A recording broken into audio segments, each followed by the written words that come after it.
Good morning, everybody.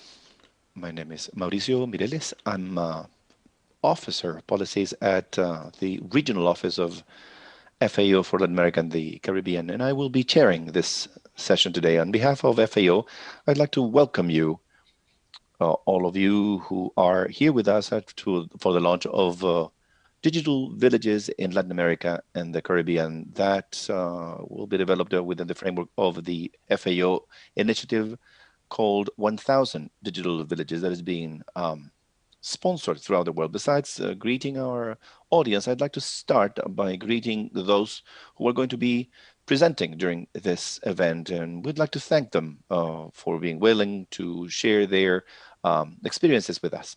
First of all, I'd like to greet Ms. Epsi Campbell, first Vice President of the Republic of Costa Rica. Please be welcome. I'd like to greet Mr. Carlos Veguero, Vice Minister of International Cooperation of the Dominican Republic, Mr.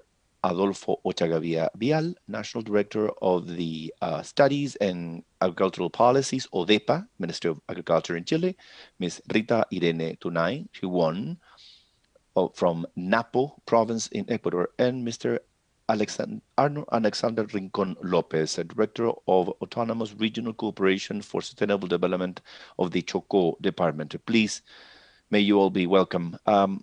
Also, I'd like to greet Mr. Henry Burgsteden, Coordinator of the Office of the Director General, and Mr. Julio Verdeguer, Deputy General Director of FAO and Regional FAO representative. And I'd like to greet all of you who are with us in this live transmission through social networks, and those of you who are attending freely to this seminar. During this year of COVID-19, we've experienced, together with the severe consequences of COVID for the health of the population, for the economy of all countries, we are witness of significant transformations that were already present, but that have gained momentum just in a matter of months. One of them is the use of digital technologies in very diverse areas of the lives of people. And simply, this is here to stay.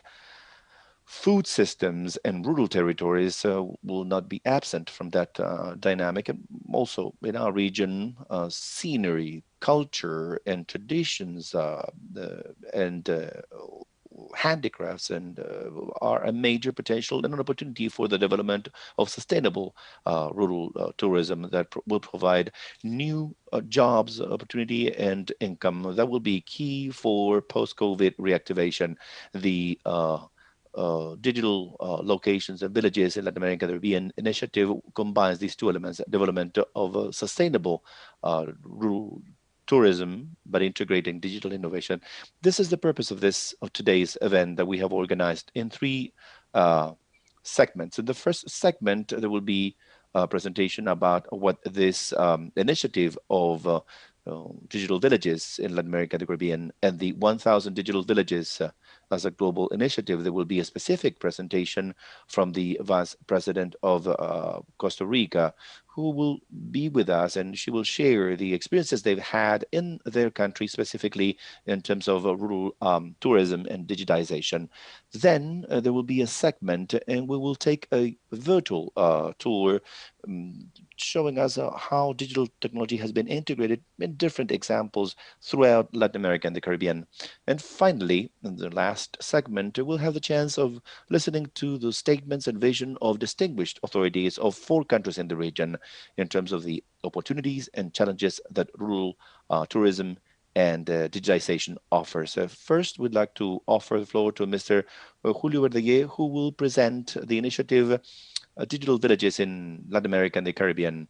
Mr. Verdeguer, you have 7 minutes, please. Thank you, Mauricio. I'd like to start thanking the Vice President Epsi Campbell, a great friend and collaborator of FAO, somebody with whom we share a number of objectives for sustainable development in Latin America and the Caribbean. I'd like to thank the different authorities from the different countries that are kind enough to be with us today. Latin America and the Caribbean is a prodigiously rich region in terms of natural, cultural, and historical heritage. It is a rural region that is splendid for its diversity, not only in terms of its geography, forests, plains, and majestic rivers, agricultural landscapes and rural landscapes, but also in terms of the peoples who dwell in Latin America, in the rural Latin America and the Caribbean. 40% of the population, rural population in Latin America and the Caribbean, belong to Afro-descendant and indigenous populations. Most of the red are mixed populations with some groups coming from colonies from other continents that arrived in different corners of our geography. This social diversity contributes with knowledge, culture, music, architecture, landscapes that have been built by the action of human beings, and not only natural landscapes and gastronomy. Uh, Set of values uh, affected by the pandemic today, the global community appreciates more and more. This creates huge opportunities for rural tourism.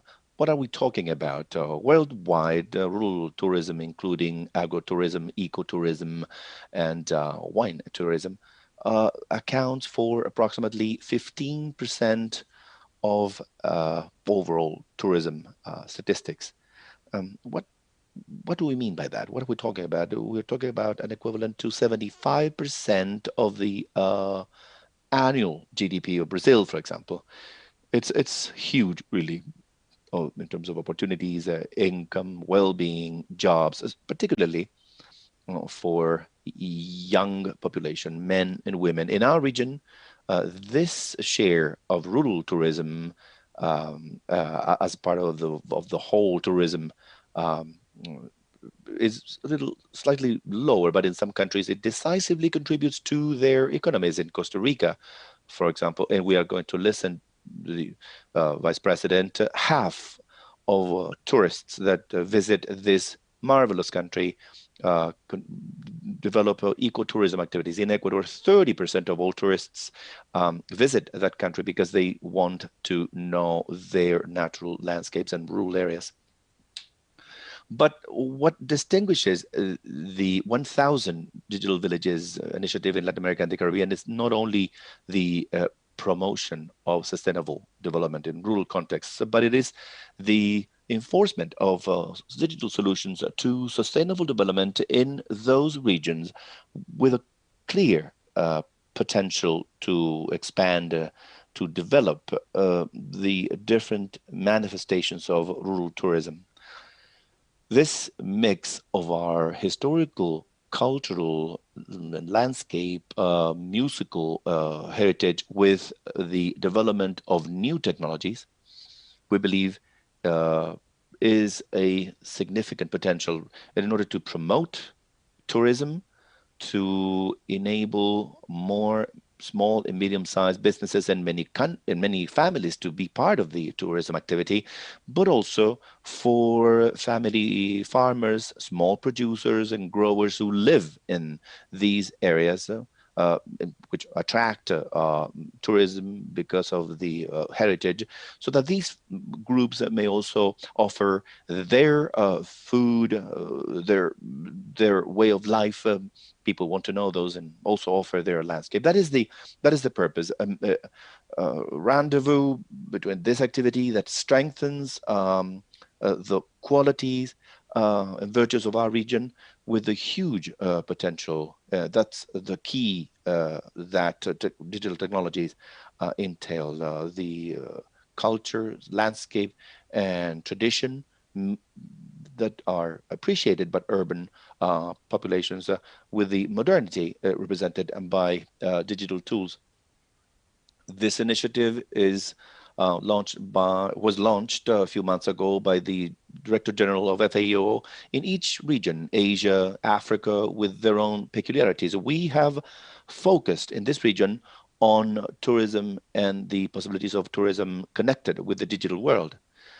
This initiative at FAO is born from an agreement between the United Nations World Tourism Organization and our organization, and that is the trigger for this initiative. So what we're looking for with this initiative that is starting today are very special and specific things. First of all, we want to help promote and foster and support the adoption of digital services in order to promote rural tourism in their most diverse manifestations in rural territories of Latin America.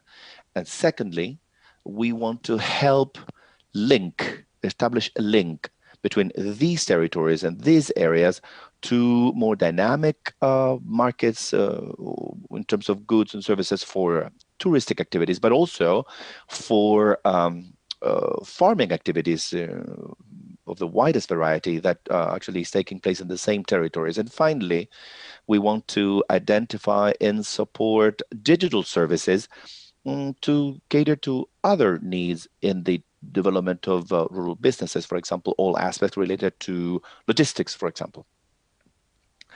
We have thought that this is an initiative that FAO, we cannot do this alone at FAO. This is an initiative that will be done jointly with many allies. First of all, with the governments of 15 countries that have joined this initiative, but also with the suppliers, associations, tourism providers and operators, cooperatives and farmers groups in these territories, and businesses and innovators, entrepreneurs, and young population who can provide this digital services that are necessary in order to go ahead with this initiative. So this is not only an FAO initiative, it's an initiative coming from the work of many communities, groups, and associations, and we are only looking for ways to articulate and to support this. This is the purpose.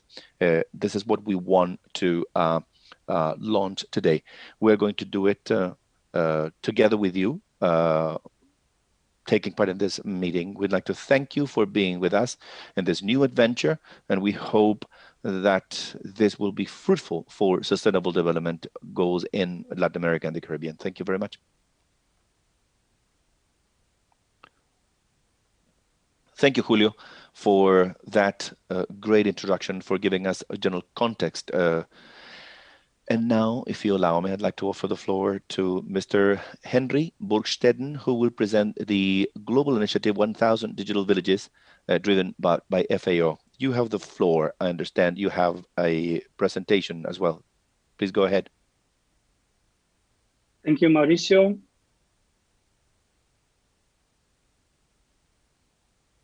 Let me share my screen. Can you see it? Excellencies, ladies and gentlemen, the 1000 Digital Villages Initiative aims to promote the digital transformation of villages and small towns across the world, enabling farmers to use digital technologies. It is the digitalization of agricultural elements, such as organisms and the environment, production and agribusiness management, and related market-oriented and social services of agricultural processes and rural transformation. It contains three dimensions. First, from the perspective of agricultural production, it refers to e-agriculture, with focus on improving the productivity by using ICTs and relevant digital solutions, for example, climate-smart agriculture, precision agriculture, and intelligent facility agriculture.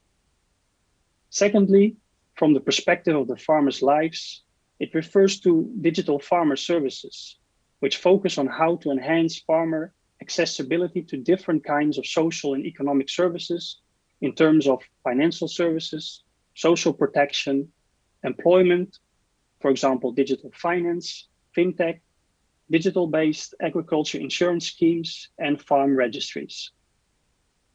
From the perspective of the village, it refers to digital services to support rural transformation, which focus on how to enhance the delivery of public services on health, education, jobs, welfare, and tourism, such as ecotourism and agritourism. Digital technologies raise economic benefits and contribute to food security, by increasing the productivity of agricultural sectors, enhance market opportunities through e-commerce and access to market information, facilitating the inclusion of farmers in value chains.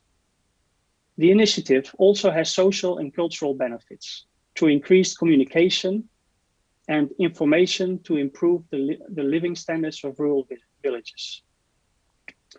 Digital villages and rural tourism can be engines to increase resilience, diversify incomes of farmers, and to build back better. The villages combine advantages and the characteristics of agricultural production, sustainability, sustainable agri-food systems, cultural products, and touristic attractions. Through the initiative, a tailor-made menu for assistance in the area of digital innovation can be made according to the requests and situations of the sites, including the globally important agricultural heritage system, the GIA sites. FAO is working with many partners to develop rural digital inclusion initiatives on the ground, aiming to bring innovation much closer to the needs of small-scale producers through enabling policies, enhancing capacities, increasing affordability, and improving infrastructure. Digital potential in agriculture ranges from real-time climate information networks, extension networks, blockchain ledgers to build trust and increase food safety, financial products that make it easier for smallholders to access insurance and credit products, and e-commerce, which leverages market linkages, shorten the food supply chain, strengthen business engagement, support market intelligence systems, and promote market access. Ladies and gentlemen, the 1000 Digital Villages initiative is developing well across the world. In Latin America and the Caribbean, 58 villages in 14, and as I heard from Julio now, already 15 countries have been selected. In February, FAO announced a project to boost the use of digital technologies in the countries of the Community of Latin American and Caribbean States, CELAC. In Asia and Pacific, several members, including Cambodia, India, and Pakistan, have already started integrating the digital villages into their national programs of work. In Bangladesh, FAO is developing an agriculture transformation plan that integrates agri-processing, climate-smart agriculture, and digital villages. China provided 5 cases for the Digital Villages initiative, including e-commerce, drones, big data, cloud platforms, and e-governance, which will be leveraged and shared. The Regional Office for Asia and Pacific prepared the report piloting a Digital Villages initiative to accelerate rural transformation against hunger, poverty, and inequality in the region. In Africa, 5 countries have submitted proposals to join the Digital Villages initiative. To support the Digital Villages initiative, the Digital Villages portfolio was launched in April, containing hundreds of FAO digital products, ecosystem products, and digital public goods.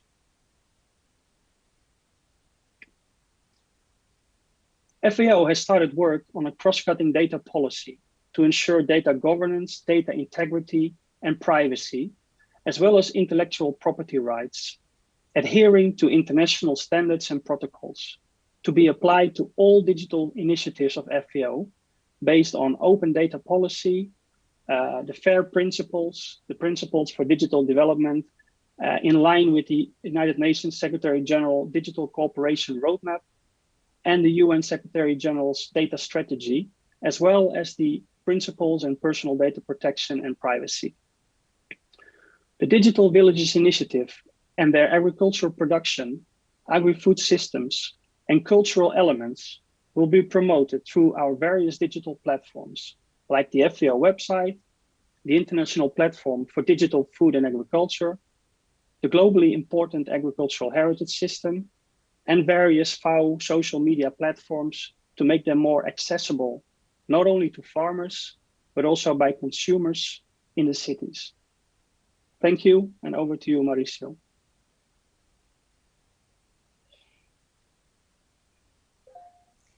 Thank you so much for that fantastic presentation where you're telling us about this fantastic framework.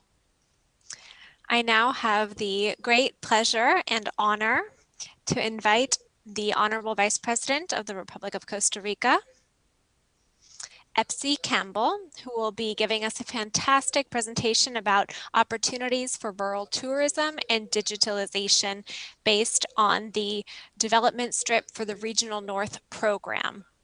Ms. Campbell, the floor is yours. 10 minutes. We're here to listen to you. Good morning. I'm so happy to be here with all of you. I want to greet the Deputy Director General, Mr. Julio Bertigué of the FAO, and the Regional Representative for Latin America and the Caribbean, as well as Mr. Henry Bordsteden, who is from the Rome headquarters of the FAO. To all of the participants here, I'm very pleased to offer this presentation. First, I want to congratulate the FAO for the fantastic idea to set concrete goals in a challenging time. Concrete goals that make it possible to have a vision and opportunities for the rural villages and communities in the entire world, and especially here in Latin America and the Caribbean region. In the pandemic, we know that it's time to come up with new initiatives that make it possible to create inclusion, to have opportunities for local production, to create chances for connectivity that will enable these rural communities to take a leap forward in development. If we don't do that, what we are going to see is the widening of gaps rather than achieving what we have set out to do in our global agenda for the Sustainable Development Objectives. Let me describe this project, the development strip for the northern region of Costa Rica. Costa Rica has published a very ambitious strategy to understand the country development through regional development poles, through strategies that are outside of just the main metropolitan region. We have understood that development has been concentrated mainly in the central plateau in the metropolitan area. And we have found some development poles that I want to talk about, some hubs for development that have concrete strategies. And that is part of our rural development strategy in the northern region. So this strategy for rural development includes how we understand the FAO as a strategic partner in the work we're doing in the northern zone. Up in the northern zone, we've found that there are a lot of opportunities for rural development, productive development for the communities themselves. And we needed to create synergies between infrastructure investment from public funds. We're talking about highway investment, road investment, education, healthcare, connectivity, and how these are going to be the cornerstone for these regions. And these regions have been lagging behind in development in our country, and this is going to help them accelerate their development. So we've understood from the very beginning that one of the main focuses of rural development for us had to be some specific pillars for production. One of them is community tourism and rural tourism, tourism in the most broad expression, productive activities for smallholders and medium-sized producers, medium-sized farmers, and there's a lot of production even happening at higher levels. Another central pillar for this development strip in the northern region is technological development. We understood that this would be the cornerstone of any development in the zone. The COVID-19 pandemic made it clearer than ever that the digital gap is a gap that not only shapes people's lives to a partial degree, especially when people don't have access to connectivity, but actually fully shapes their lives. It puts at risk their most essential rights, such as healthcare, education, the right to work, etc.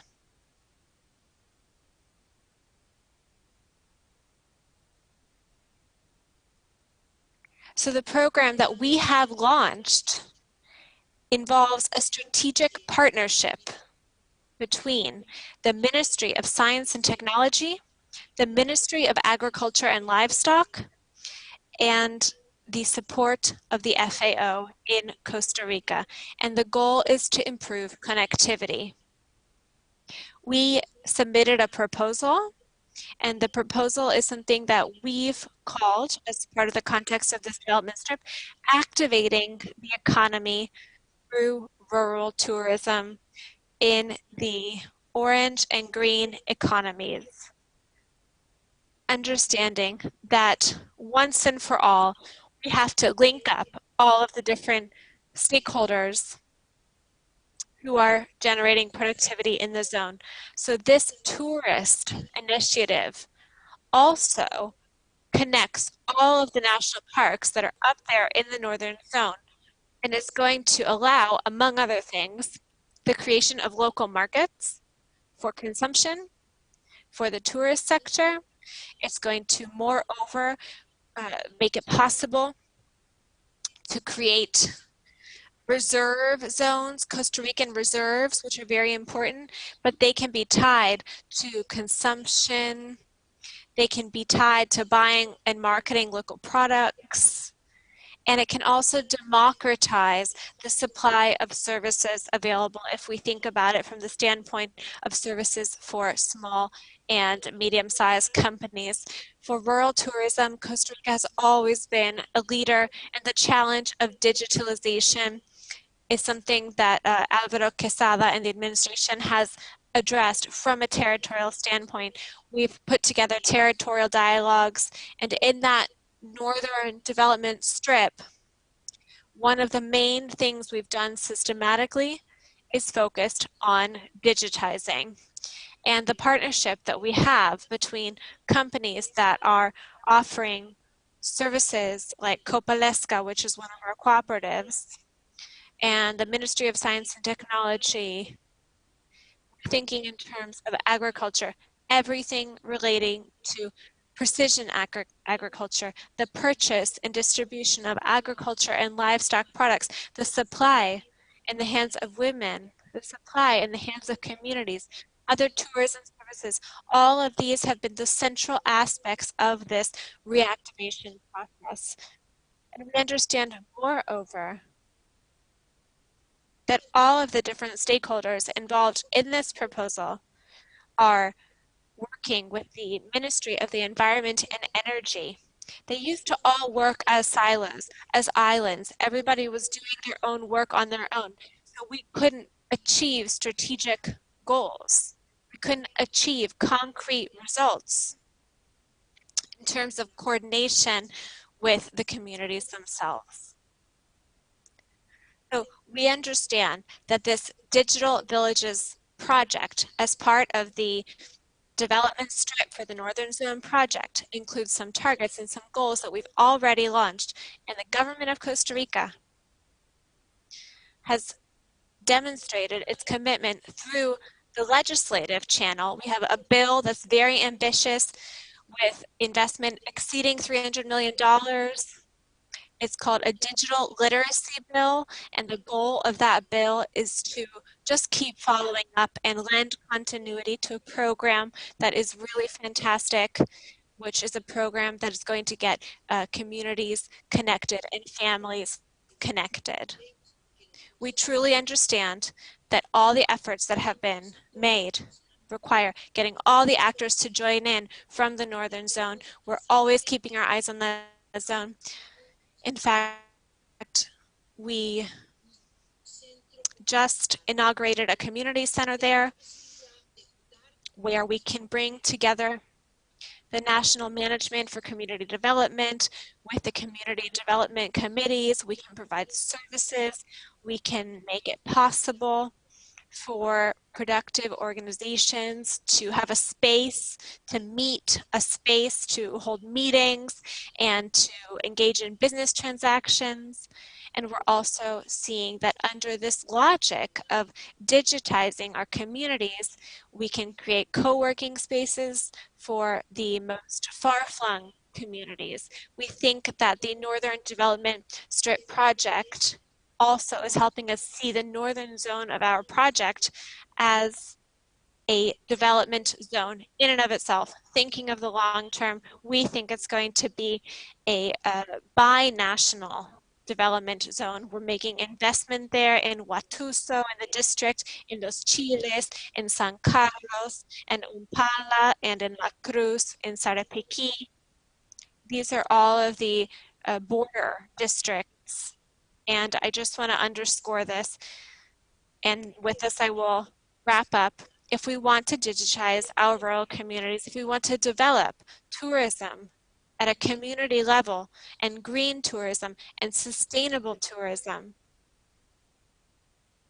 which will moreover help us link up with the productivity economy and the knowledge economy, we need at least 5 elements. And the first is citizen participation, active citizen engagement through productive organizations, through the social economy organizations, through organizations that are truly generating productivity for small scale and even large scale private enterprises. Second, we need the involvement of local governments. It's impossible for us to imagine this huge challenge we're facing in digitalization to create digital development and local development if we don't have the buy-in of the local governments. Third, we have to have the scholarly world involved, the academic world. We need technical actors involved. Whoever's producing knowledge, they need to be really plugged in with this reality. 4, we have to think about connectivity. Connectivity as is the operators, the service operators, and what partnerships we can do. The typical commercial partnerships that we've done and what responsibilities they should have in terms of social accountability. And finally, government coordination, the Northern Development Strip. The results have been extraordinary.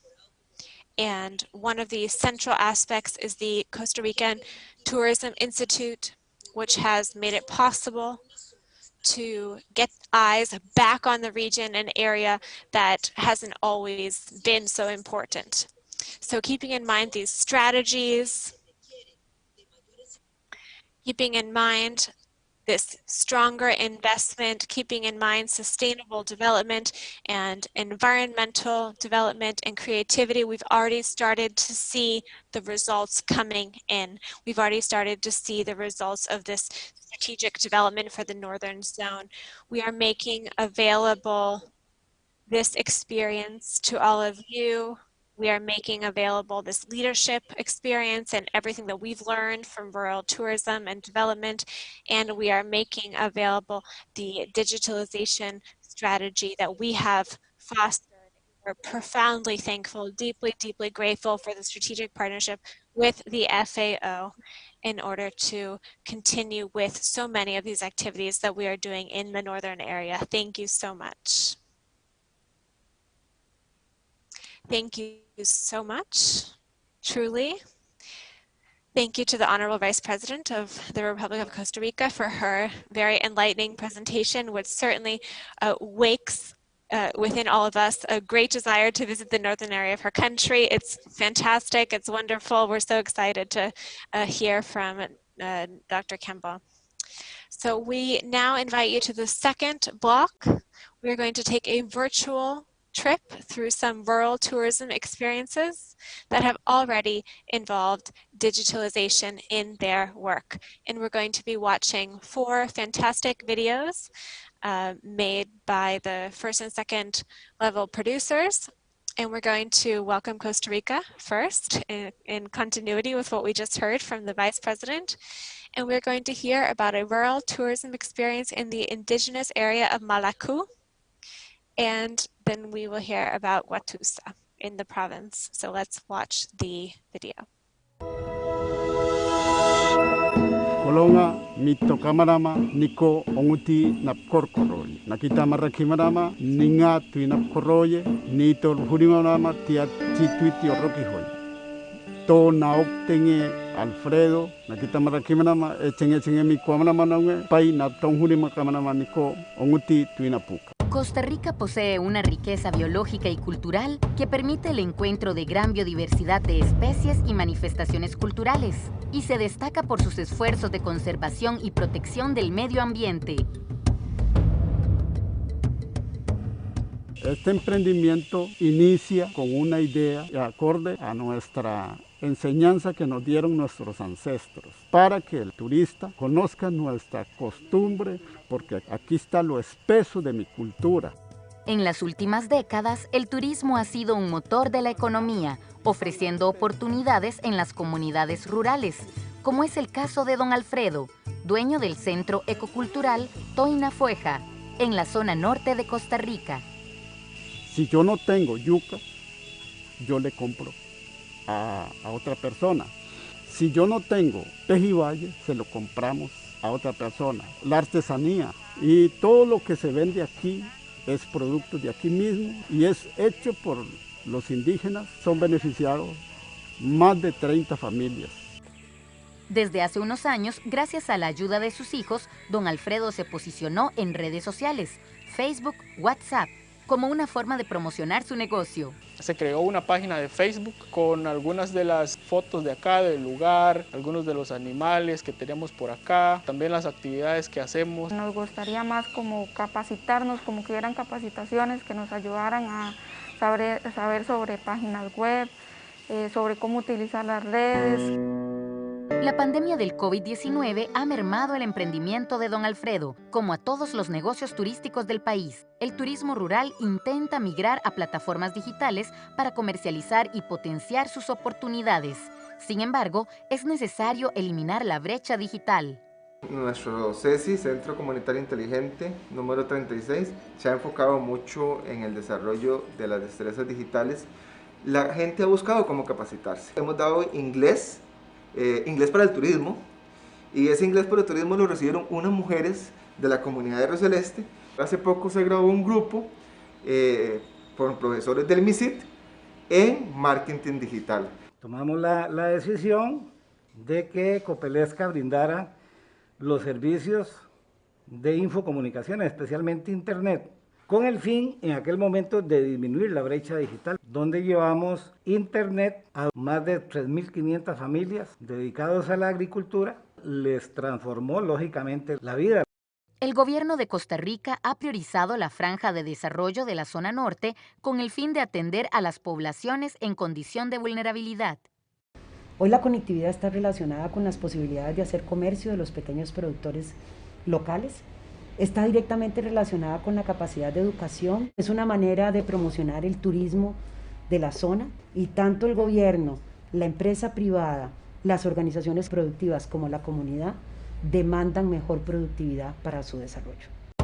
Para Costa Rica es clave continuar promoviendo el turismo rural comunitario y la digitalización comercial, con el objetivo de eliminar las brechas digitales en la zona, generar nuevas oportunidades y mejorar la economía de las familias rurales.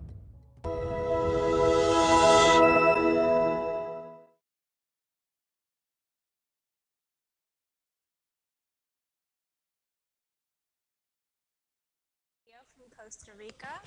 It looks amazing. We can hear about the challenges facing Don Alfredo in order to continue with the activities in the tourism sector. Again, thank you to the Honorable Vice President. We know her schedule is very busy, and after this brief moment, we know that she might have to take off for other commitments on her schedule. So again, thank you so much to Dr. F.C. Campbell. We're now going to leave Costa Rica and we will head to Colombia. I invite you to join me for an amazing video where we're going to hear about a specific experience from the Eco-Tourism Corridor of Darien Atrato, and we will now watch the video.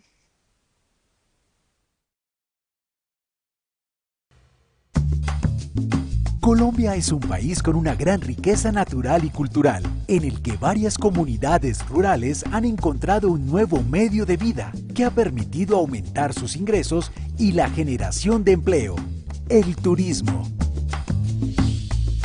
Tal es el caso del corredor ecoturístico Darien Atrato. una iniciativa de producción sostenible liderada por familias afrocolombianas y campesinas que buscan compartir la gran biodiversidad de su territorio con propios y foráneos a través de visitas guiadas. Mi nombre es Roberto Rosa Rodríguez y estamos aquí porque queremos invitarlos que vengan a conocer este hermoso paraíso entre ciénagas, ríos, mares. Nos encontramos al norte del departamento de Chocó, límite con Panamá, ofreciendo una bandeja de oportunidades para disfrutar. Esta iniciativa de ecoturismo la conformamos 8 comunidades. Entre ellas tenemos la cabecera municipal, que está el puerto, y está Ticolé, Marriaga, Tumaradó, El Roto, Bocas del Atrato, Carena y Santuario, donde se encuentra el Museo Arqueológico, que está cimentado sobre la primera ciudad fundada en tierra firme, como lo es Santa María la Antigua del Darién. El corredor ecoturístico Darién Atrato integra 4 reservas naturales que albergan una gran biodiversidad.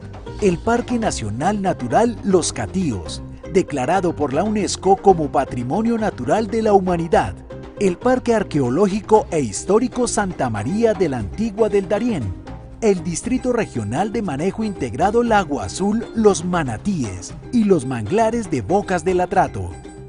Los servicios que ofrecen estas comunidades le permitirán disfrutar de una nueva e inolvidable experiencia con recorridos en canoa o en kayak en río y senderos acuáticos, avistamiento de aves, primates, manatíes y diferentes especies, salidas de pesca, presentación cultural y noche de tertulia, interpretación ambiental y cultural, alojamiento en cabaña, alimentación típica campesina y afroribereña, aprovechando la formación del colectivo de comunicaciones, con apoyo de la FAO. En agosto de 2019 comenzaron a hacer difusión de su oferta a través de redes sociales. Sin embargo, ante la llegada de la pandemia, incursionaron en el desarrollo de nuevos canales como la página web y la alianza con instituciones y organizaciones de promoción turística local.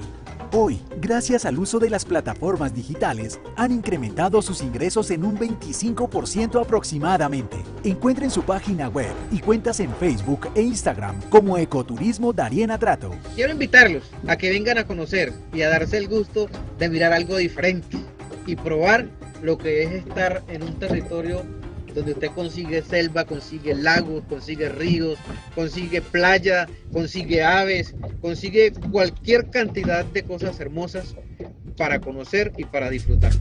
Ecoturismo Darién Atrato. Aventúrese a explorar una de las regiones más biodiversas de Colombia, donde el majestuoso río Atrato se entremezcla con el Darién chocuano. Digitalización, integración y ecoturismo, la nueva fórmula del desarrollo rural.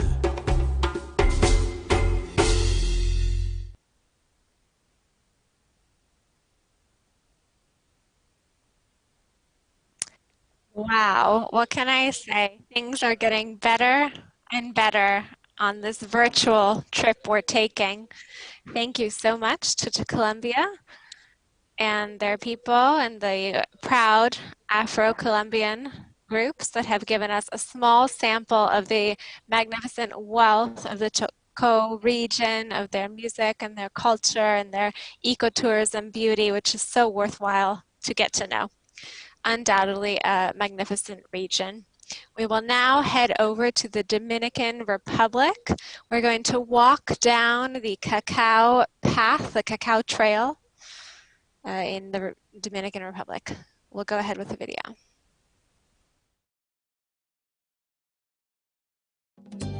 El Sendero del Cacao está ubicado en el municipio de San Francisco de Macorís, principal zona de producción de este fruto en la República Dominicana. Este proyecto permite al turista entrar en contacto con el proceso de producción del cacao, desde su siembra y recolección hasta el proceso de fermentación, secado y elaboración del delicioso chocolate, para lo cual ha establecido una exitosa estrategia de marketing digital. El Sendero del Cacao consiste en hacer una demostración exhaustiva de todas las etapas y procesos por donde pasan las almendras del cacao desde la germinación, para dar a conocer el desarrollo sostenible del sector agropecuario, evidenciando las bondades del cacao. El impacto positivo que ha provocado la expansión de los de lo que es el Sendero del Cacao a partir de las redes sociales es sumamente gigantesco, debido a que por medio de las redes sociales tú tienes el planeta al cual tú te le puedes dirigir en términos de publicidad y llegar hasta ello. Esta experiencia es la que FAO pretende replicar en el municipio de Las Galeras, provincia de Samaná, junto al Consejo de Turismo Galeras por el Desarrollo Sostenible, Contugal, en apoyo a los más de 14.000 habitantes de esta comunidad, cuya principal actividad económica es la agricultura, la pesca y el turismo. La vinculación de los pequeños productores de Las Galeras a nuevos mercados incluye la incorporación de modelos de negocios basados en un sistema de circuito que los acerquen directamente con los hoteles, restaurantes y balnearios de este municipio costero, que ha sido reconocido como el primer destino turístico del mundo responsable con la biodiversidad. Incorporar de manera sistemática a todos estos productores en un sistema organizado que puedan tener acceso a otros mercados, no solamente le va a brindar poder colocar a mejor precio los productos, sino colocar más productos, porque la gente va a tener oportunidad de saber lo que se está produciendo en Las Galeras y en qué fecha esa producción puede estar disponible. A través de Contugal se establecerán plataformas digitales que permitirán a las asociaciones de pescadores, agricultores y artesanos promover sus productos en tiempo real, asegurando mejores mercados y precios. Fabricamos queso de hoja, el mejor queso de la región, lo hacemos aquí. Este negocio nosotros, lo iniciaron mis padres antes de yo nacer y se han venido sustentando con eso. Hacemos una producción diaria de 100 libras, 150 más o menos. Nosotros recibimos pedidos por vía de teléfono, WhatsApp, y lo distribuimos a las personas que vienen y a los negocios de la comunidad. La ruta hacia un turismo rural digital en Las Galeras llevará a esta región a un turismo más inclusivo y sostenible que cambiará las condiciones de vida de sus habitantes y de su entorno.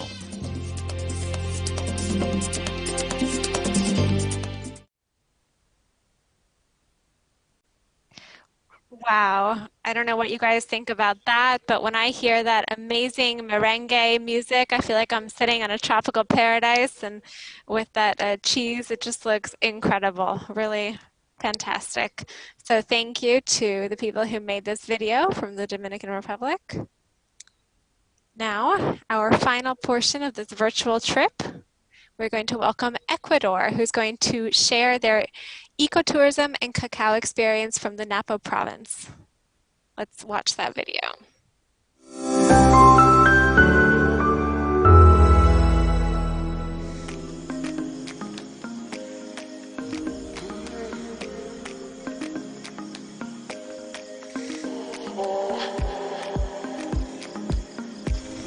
Entre la magnífica biodiversidad de la selva amazónica se encuentran los cantones de Tena, Archidona y Carlos Julio Arosemena en la provincia de Napo, en Ecuador. Estos centros poblados son el hogar de diversas organizaciones de productores, quienes sustentan su economía en el uso sostenible de los recursos naturales. El encanto de la oferta productiva de esta zona se basa en un sistema ancestral de producción agroforestal denominada chacra, que fomenta la conservación de la agrobiodiversidad de más de 100 especies de plantas. Sobre de la chacra también es donde que nosotros enseñamos a nuestros hijos, porque nuestros abuelos, nuestros ancestros nos han dado sus dones, han dado sus rituales, que donde que nosotros podemos consumir, donde que nosotros podemos enseñar a nuestros nietos, a nuestros hijos, para que este producto ya no se termine. El cacao, la vainilla, el jengibre y la guayusa son algunos de los productos agroalimentarios con valor agregado que las organizaciones quichuas Callari, Guiñac y Satsayacu ofrecen en el mercado interno e internacional a través de procesos de certificación agroecológica y de garantía local. La evolución de la dinámica de los modelos productivos y la demanda del mercado han impulsado a que estas comunidades adapten sus formatos de comercialización a plataformas digitales, ampliando el alcance de la oferta de sus productos y servicios a consumidores responsables, conscientes e interesados en el cuidado del planeta. Poder, claro, contar con el boom, claro, digital de las redes sociales pero también poder llegar a contar con una página web propia que nos permita también comercializar con mayor alcance a diferentes partes, no solamente del país, sino del mundo también. Esta oferta de productos y servicios agroalimentarios se complementa con la promoción del turismo ecológico. Trata de impulsar lo que es conectividad en las zonas rurales y de promover emprendimientos diferentes para diversificar ingresos. El tema del turismo rural es un ejemplo que aquí en Napo se ha dado muy bien y que estamos trabajando para escalarlo. Los visitantes pueden conocer a través de los paisajes naturales y productivos los rasgos culturales de las familias quichuas y la relación de sus medios de vida con la conservación de la naturaleza, lo que ha generado mayores ingresos para las familias, dinamizando estrategias innovadoras para garantizar y reconocer la calidad de su producción y así afrontar los retos de la reactivación económica con nuevos mecanismos financieros innovadores que facilitan la inversión y las alianzas público-privadas apoyadas por la cooperación internacional y el compromiso del gobierno nacional y local. Se ha creado este fondo fiduciario que lo que busca es financiar precisamente, movilizar fondos y financiar emprendimientos para dar continuidad a los logros que se han alcanzado en el proyecto de Napo Buen Vivir y dar continuidad a lo que son proyectos de bioeconomía, conservación, sostenibilidad en la provincia de Napo. Los productores y productoras de Napo han encontrado en la digitalización y la innovación una forma de fortalecer sus capacidades de liderazgo y posicionamiento de su trabajo en el Ecuador y a nivel mundial, así como contar con insumos de incidencia política para el acceso a incentivos, para el mejoramiento de las cadenas de valor y la diversificación de sus productos y servicios.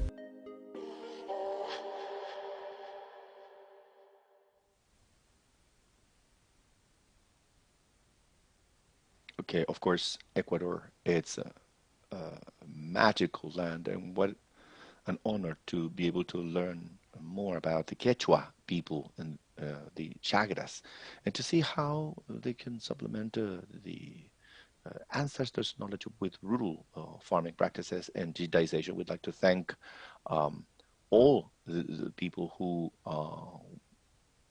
prepared these videos, which is a small show of the great potential in the region and the opportunities that exist in order to promote these synergies. The Digital Villages Initiative in Latin America and the Caribbean is an opportunity to leverage this, and that's why we'd like to invite you to the final segment in which we will have 4 distinguished authorities to take part with their vision and statements about the development of rural tourism and digitization, and how this initiative can strengthen the efforts in each one of the countries. This conversation will be moderated by Deputy Director General of FAO, Mr. Julio Verdeguer. You have the floor, Julio. Thank you very much. Really, this was spectacular. How many places in Latin America and the Caribbean could be part of this initiative as well.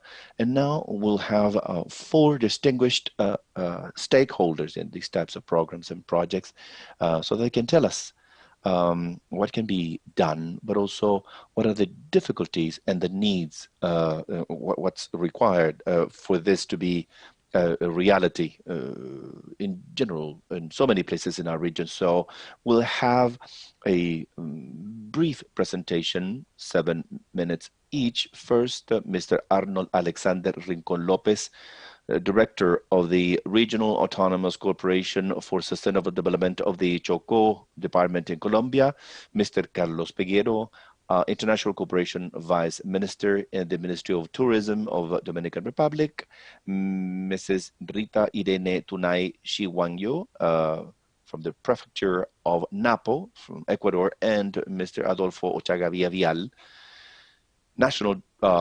Acting National Director of ODEPA in the Ministry of Agriculture in Chile.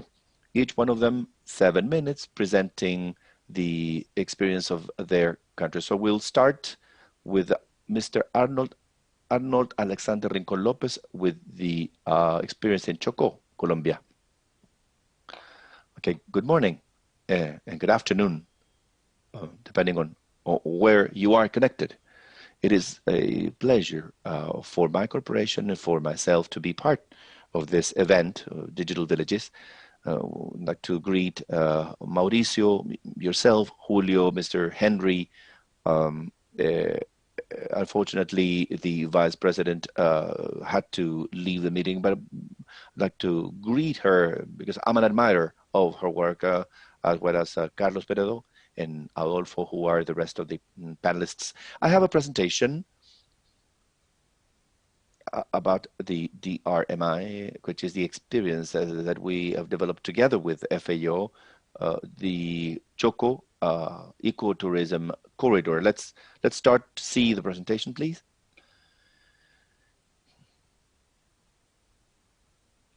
Well, digital villages in Latin America and the Caribbean. Where is Choco?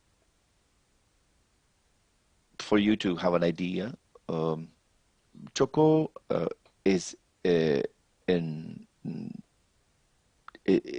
only department in Colombia. Previous one, please. In Colombia, the only one that has two coastal areas. One very rich in terms of flora and fauna. We have amphibians, fish, reptiles, and mammals and birds. This territory, 95% of this territory is populated by Black and indigenous populations, and also farmers. This is part of collective territories in the rural areas. What have we done to expose the management of the corporation in terms of economic initiatives in our communities? We have 5 of those districts. We have another one that we're going to discuss, which is part of the ecotourism with 33,629 hectares. We have the MRI, which is the first one in Colombia, with 60,138 hectares. We heard about the construction of a port in this area. We have mangrove forest, one of the largest and a major challenge, which is the mangrove reserves that we have 314,000 hectares of mangroves in Cuenca Alta, Rio Atrato, which is 17,968 hectares, which is the header of the Atrato River. These are the 5 DRMI in Choco, and we're working in another 3. Next one. Next one. This is it's included in the corridor, the DRMI. You've already seen the video. There's culture. We have a national park.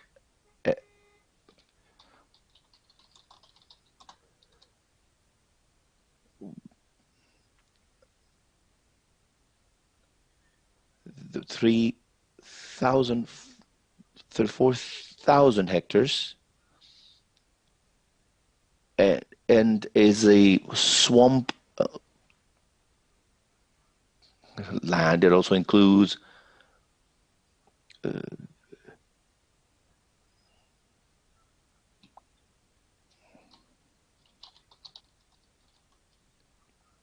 this is the Caribbean, to the marshland, and you cross to the sea in less than 1 hour. This territory has been populated by indigenous and Black population, always. Digitization in this territory is very new. This FAO experience with the corridor was helpful. Last year, because of COVID,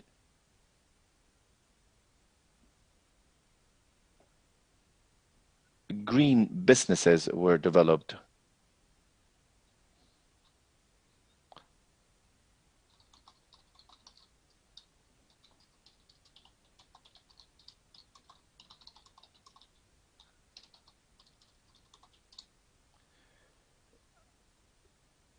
You can see this is open all year round. What would you? We are going to strengthen this corridor, just like the other 4 that we've shown, and looking for other municipalities that may not have a DRMI, but with ecotourism potential. Last one. This is to visualize. We're going to do this with digital villages. We're going to establish, you see the pictures there. This recycling effort.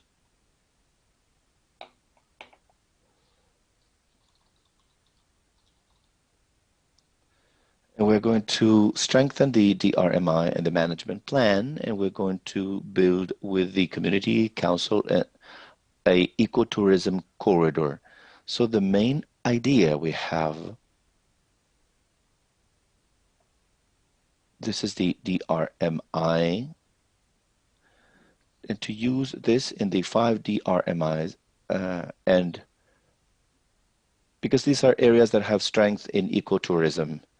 I hope you liked the presentation, and this is, you have an ally in us for what's coming for the development of tourism in the region. Thank you, Arnold. And of course, we are going to take you up on that offer in terms of keeping this alliance. So we'll go straight to the second experience that will be presented by the Vice Minister of International Cooperation of the Tourism Minister of the Dominican Republic, Mr. Carlos Peguero, please. Carlos, you have 7 minutes.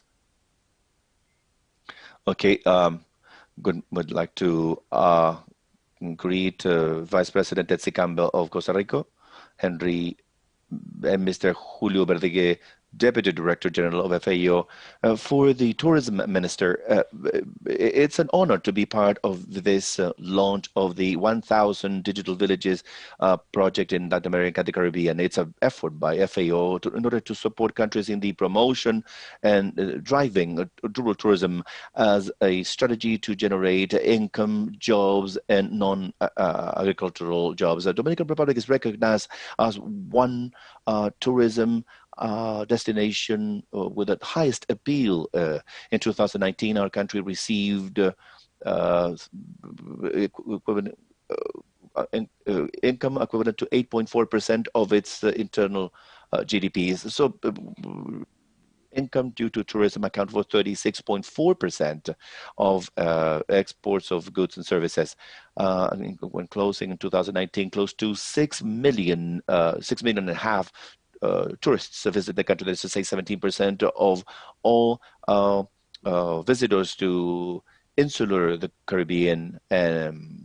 So we are leaders in the region. The tourism activities are characterized by having a high level of production connection with the rest of the industries in the economy, or a high coefficient which creates a multiplying effect associated to the demand for goods and services coming from other activities.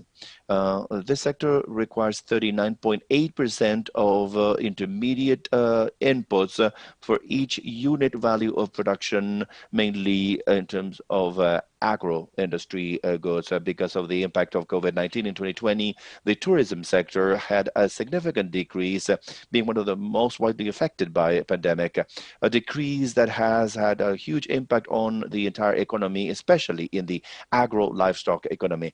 Because of the reduction in terms of the demand for product coming from this industry, that shows how important it is in the tourism sector for this production chain, how important agriculture is. Considering the aspects of tourism in economy, the government has relaunched, this launch has become a great opportunity to promote employment of rural women and youth, connecting it to family agriculture and economy. That's why we are so pleased to support initiatives such as 1,000 digital agendas to share with the rest of the countries in the region the experience of the cacao area as a demonstration site that allows for observation of cocoa production process in Dominican Republic. And likewise, we present the production chain project of the coastal municipality of La Escalera in Samaná, together with the Tourism Council for Sustainable Tourism that works in order to articulate small producers with new markets through a circuit system that will allow them, provide them access to these markets and these communities. It is for us, it's so important in terms of connectivity, for example, that right now, this very moment, our country is part of the development of a new destination located in the south west of the city, which is the poorest area of Dominican Republic, but with extremely important tourism attractions going from the beach, but now with a new ecotourism proposal, because 66% of the territory of this territory is a protected territory because it's a national park protected by law, and now it's going to also be part of what we consider in the tourism industry. But this development that maybe is the most important one in Dominican Republic because of its own characteristics in terms of the environment, we have decided to call it the first tourist digital destination or smart city that Dominican Republic may have, linking all this tourism activity to the production activity in the area, because the vision of the President of the Republic is that tourism should become a development driver in terms of economy and social aspects. So the first thing that we have thought is to articulate the connectivity of the production of anything that is produced in this area, in this territory, so that is useful for the development of families and also for agricultural development of tourism. So this vision from FAO, you have 2 minutes. You have 2 more minutes. With this effort that FAO is making, we are also pleased, and we'd like to invite FAO to support us in this new challenge of Pedernales tourism development. This is the name of the destination, to support us with this digital initiative that we've also launched. Thank you very much. Thank you so much to you, and you can count on us for collaborating with you on this new initiative. We're going to continue now. We're going from the Caribbean to the Andes, and we are going to hear from the experience of Ecuador. We are going to hear from the Napo province.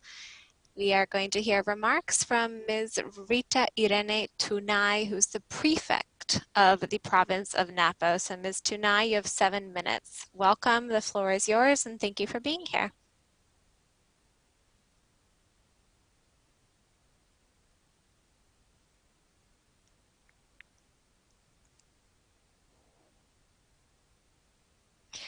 On behalf of the country here in the middle of Ecuador, in the Amazon paradise of Napo, I'm so pleased to present some outcomes of the international cooperation effort and interinstitutional cooperation effort in benefit of the people living in this region. It's one of the important goals of the autonomous government I represent, which is to promote the region and to create programs and projects that support sustainable development and inclusive and participatory development as well. So another duty we have in our province is to focus on the provision of public services, especially quality, productive services, in order to improve the lives of the people living in our region. So we have this presentation, and we will be hearing about some of the basic information about our program in Ecuador in the Napo province. So the Amazon province is about 240,000 square kilometers with 103,000 people living in it approximately. The province is Sena with around 23,000 inhabitants, as you can see on the image on the screen. The altitude is between 400 and 600 meters above sea level, and temperatures are between 9 and 28 degrees Celsius, with an average of 25 degrees Celsius, and precipitation above 3,000. And as part of all of that, we would share with you that our territory is located in a transitional zone between the eastern Andes and the higher basin of the Amazon, which is about 10% of the Amazon area in the country. And we've got two hot spots where we've got some of the biggest biodiversity in the world and great landscape wealth. As you can see on the side, we've got a couple of pictures where you're seeing some emblematic species. Excuse me, I'm sorry I'm interrupting you for 1 second, but your PowerPoint is not on the screen. So you're going to need to press where it says enable editing.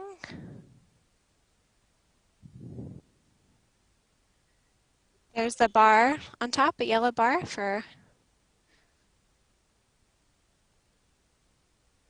I do not see it. Colleagues, can we check if we have the prefix presentation so that we can put it on the screen?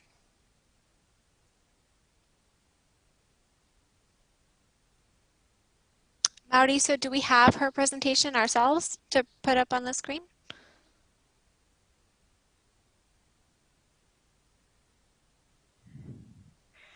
I suggest that you keep talking and we'll check if it's possible to put your PowerPoint up. We would like to hear more about the challenges and the perspectives, and we loved watching that beautiful video of the gorgeous province of Napo. So go ahead. Okay, I'm going to continue. What we saw in the video is a general overview of what we have. I did mention a couple of names of some key animals. Another representative element of our region is that we are home to a lot of felines like jaguars and also reptiles. And we've also got lagoons and many other aspects of the landscape that we saw in the video earlier. And I would add that we have cultural wealth. Our people, our customs are also unique characteristics that stand out in this area of land called Napo. There's another very important activity that we want to highlight. In our territory, more than 70% of the territory is a conservation region. That means under the National System for Protected Zones, we've got 4 national parks and we've got 2 biological reserves, including 151 million hectares of protected forest and around 58,000 hectares of forestry heritage belonging to the state.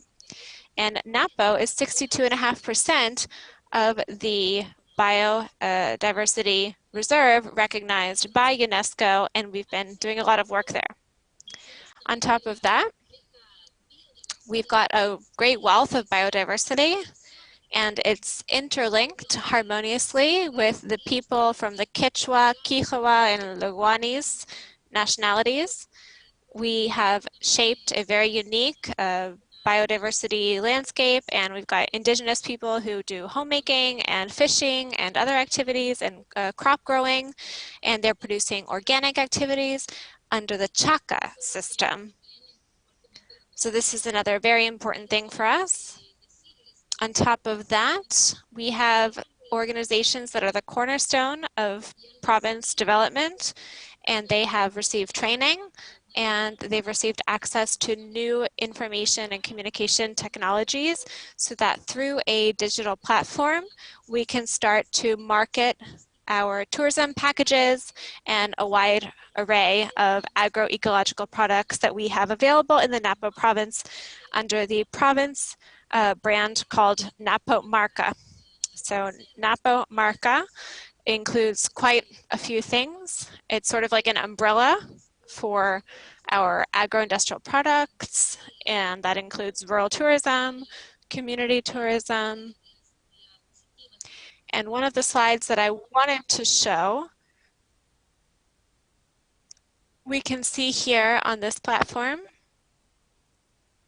we are doing promotion of products that we've prepared products, and we're doing combined efforts to produce outcomes such as virtual platforms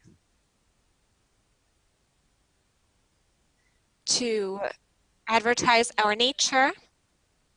We've got some web pages at www.napoamazonia.com where you can find information about tourism attractions and community centers for agrotourism, lodging services, artisanal products, and many other things that you'll be able to find there and that you can actually buy, you can shop.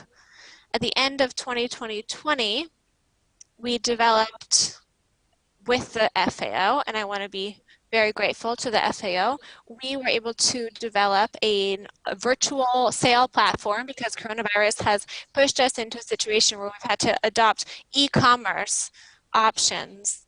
And we've got new consumers to get excited and join our online channel, and that has raised the frequency at which our products are being bought. This has made it possible to invest in new spaces. We also have another platform. It's called napo.com. And we are promoting some of our products that are uniquely from here. They've got added value, but this virtual store is also helping to incentivize and reactivate entrepreneurs, develop the province of Napo, and to market products from our entrepreneurs, not only at the regional level, but also at the international level. And we are also trying to have a tool that can serve as an alternative for marketing products, especially given the health emergency we're facing right now. And this can serve as additional support for families living in rural areas. The work done under the Chaka system means doing that. It's about reactivating the economy, getting out in the communities, and this platform makes it possible. You can go onto the website from your mobile device, from a laptop, a computer, anybody who's got access to the internet, you can visit this website. It's a virtual platform. It's very practical, very easy to use. And around the world, people can buy these products from anywhere in the world. You can buy these extremely Napo-style Amazonian products. I would also point out that we've made trade agreements so that consumers can make their payments securely and receive the products at home. We're wrapping up now. Yes, I'm coming to an end. So this project is also a technological opportunity to have direct linkages between entrepreneurs, producers, and consumers, and especially the families living in the communities that I mentioned before and all the different nationalities I represented. I want to finally thank the FAO for the support and reiterate my commitment to continue working with them and continue strengthening the interinstitutional side of this so that our citizens can have the best benefits possible through the entity that I represent. Thank you so much. Thank you so much. And I'm so glad that we could collaborate with this marvelous initiative. Before I turn the floor over to our fourth and final panel member, I want to comment that besides the 200 people connected on Zoom, we've got 1,600 people participating in the seminar virtually. And that is, we've got Twitter, Facebook, and YouTube channels open. So thank you to every member of those 1,800, 1,900 people who are here with us.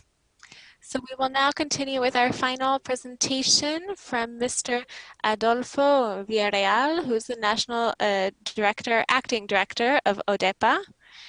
And he comes from the Ministry of Agriculture in Chile. So Mr. Adolfo, the floor is yours. 7 minutes. Good morning to everyone who's listening. Thank you for the invitation. And my presentation is going to be about the general work done by the Ministry of Agriculture and National Policy for Rural Development. And then I will conclude with a couple of examples, one about digitalization and one about community work. The Ministry of Agriculture is always working on a strategy to develop agricultural and forestry activity in a sustainable fashion. And when I say sustainable, I mean in the economic sense, the environmental sense, and the social sense. We underscore the importance of the rural sector for our country. We work with public and private partnerships and collaboration with civil society. We know it's impossible for activities like this to work well if we do not have all three types of stakeholders involved in order to achieve our objectives. Just to give you an idea, if we think about the OCDE criterion, around 25.5% of Chilean people live in rural communities. And they live throughout 82.3% of the territory in our country. So many people in Chile live in urban areas. If you are familiar with Chile, you know we are a long, skinny territory. We go from an arid desert, almost as dry as the Sahara, going through a Mediterranean climate in the central region, and wrapping up with forests and glaciers down in the south. So we have a great diversity of territories. And our rural areas face both common challenges as well as differences in the different biodiversities in terms of access to markets, migration, critical mass to create economies of scale,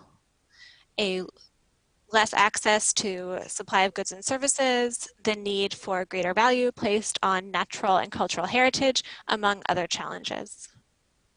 Chile has made great strides forward in reducing poverty. According to the CASAN survey from 2017, rural poverty is at around 16.5%, and urban poverty is at around 7.4%. So we see a much higher rate of poverty in rural areas than in urban areas. And what that means for the Ministry of Agriculture is that we have a big challenge ahead of us. Another point is that the ministry a few years ago embarked on a national rural development policy, which provides a framework and guidelines to support coordination among stakeholders involved in the development of rural areas, placing value on the potential of these stakeholders for rural and regional and national development. Emphasis is placed on current and future opportunities for the entire country. We are a diverse country. We have so many opportunities, and it's important to leverage them. We have a wide array of productive activities, natural diversity, and cultural diversity. So there's so much to leverage in each area. The National Rural Development Policy will make it possible in the medium and long term to improve living conditions for people living in rural areas.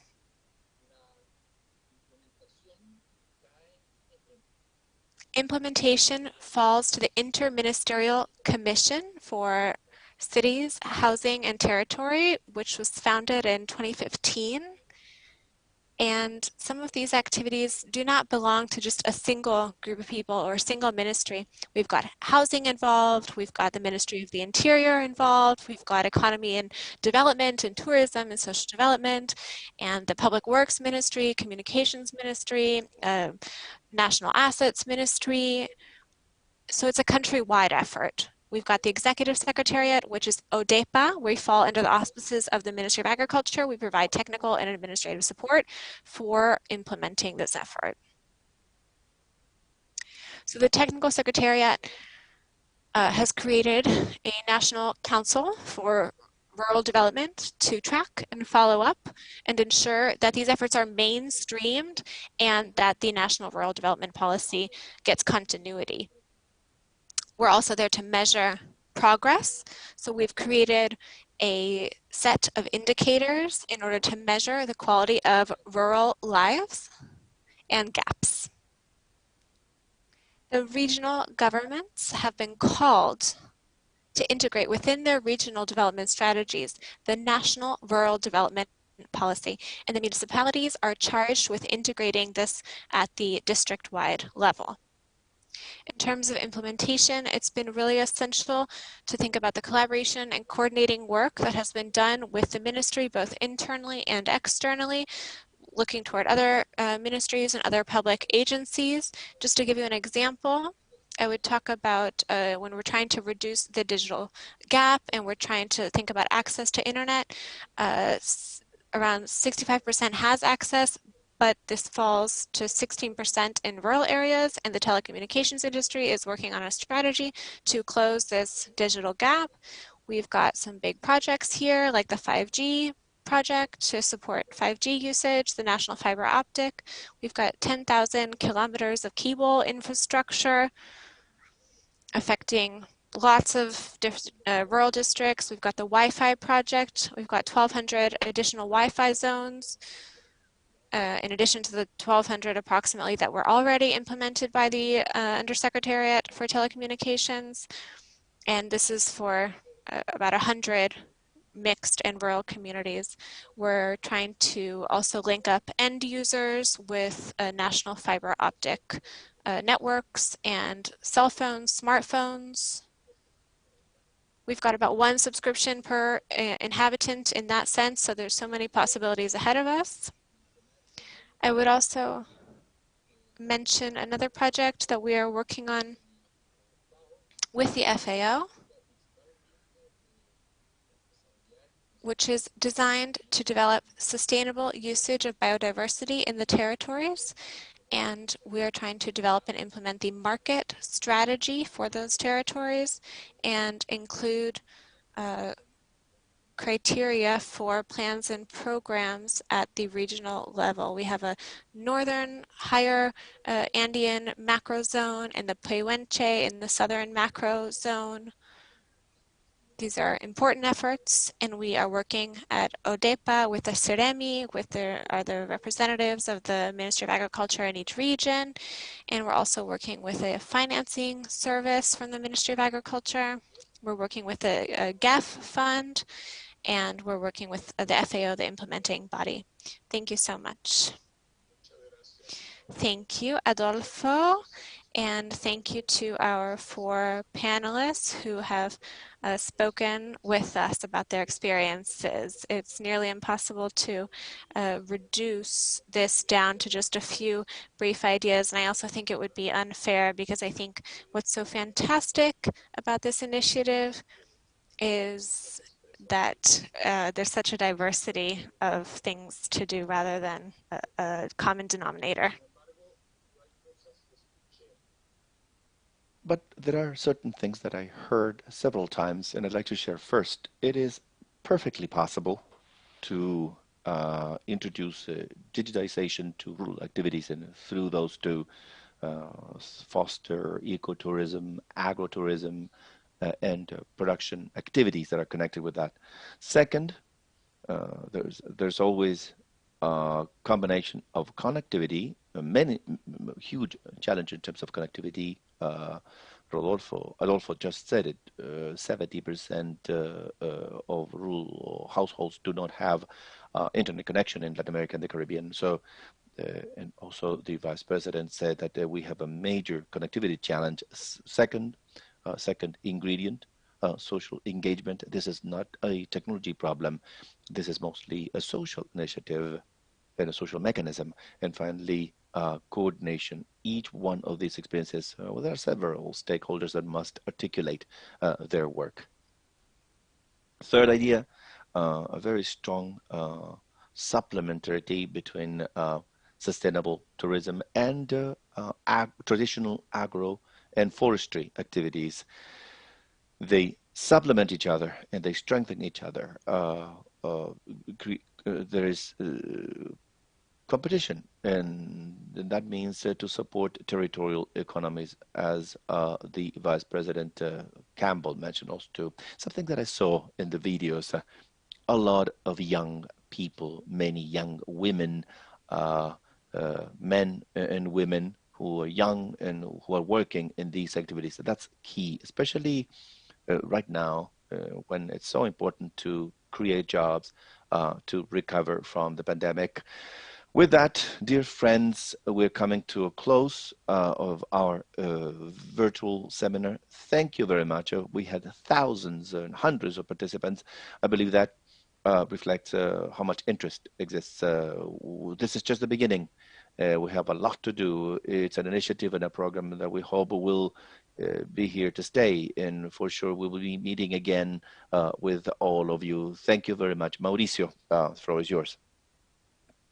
Mr. Verdaguer, thank you very much for your kind of final remarks. We just wanted to thank all of you who took part in this meeting, and especially the speakers, because of their valuable contributions. We also appreciate all the messages, recommendations, and experiences that you have shared. Those of you who have been connected through our platforms, we will try to find ways to share all the materials that were presented and to answer to many of your questions. And we hope that very soon this very short virtual tour can be turned into a face-to-face experience in the wonderful destinations that we've shown, and many others that because of lack of time have been left for a second occasion. From FAO Americas, I would like to say goodbye. Thank you very much.